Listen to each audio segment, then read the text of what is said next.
రామమూర్తి గారు. అధ్యక్ష, చాలా ముఖ్యమైన బ్రిడ్జి అధ్యక్ష. కారణం తీర ప్రాంతాన్ని కలపడమే కాకుండా టూరిజంకి అది ఊతమిచ్చే బ్రిడ్జి సార్. అది ఆ ప్రాంత చిరకాల వాంఛ.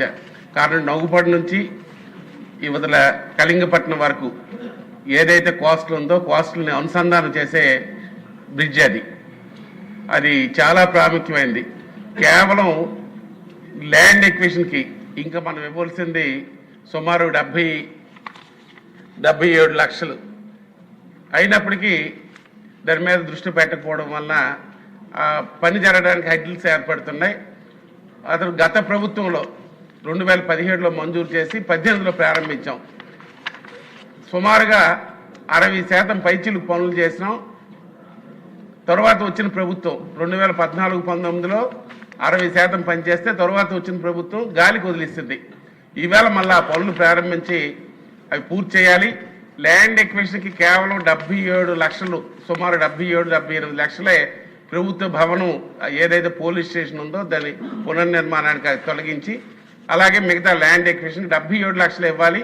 అది మంజూరు చేస్తే మళ్ళీ పనులు జరగడానికి వీలు ఉంటుంది. కాబట్టి గౌరవ మంత్రి గారికి మీ ద్వారా కోరింది ఏంటంటే ల్యాండ్ ఎక్విజిషన్ డబ్బులు వెంటనే రిలీజ్ చేసి ఏదైతే హామీ ఇచ్చారో ఈ 2026 పూర్తి చేయడానికి మరి దానికి అవకాశం కల్పించవలసిందిగా, దాన్ని ప్రథమ ప్రాధాన్యతగా దాని మీద దృష్టి కేంద్రీకరించవలసిందిగా మీ ద్వారా గౌరవ మంత్రి గారికి కోరుకుంటున్నాను అధ్యక్ష.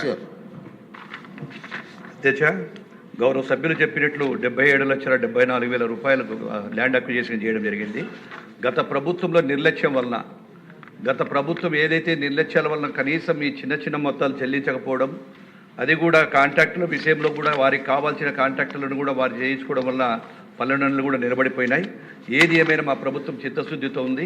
ఈ 77 లక్షల రూపాయలు త్వరలోనే ప్రభుత్వానికి ల్యాండ్ అక్విజిషన్ కట్టి ఈ యొక్క అనుకున్న టైంని కంప్లీట్ చేస్తామని చెప్పి సభ్యులకు తమ ద్వారా తెలియజేస్తున్నాను అధ్యక్ష. ఓకే.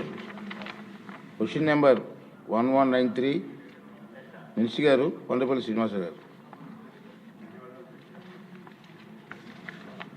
మొదటి ప్రశ్నకు సమాధానం లేదండి.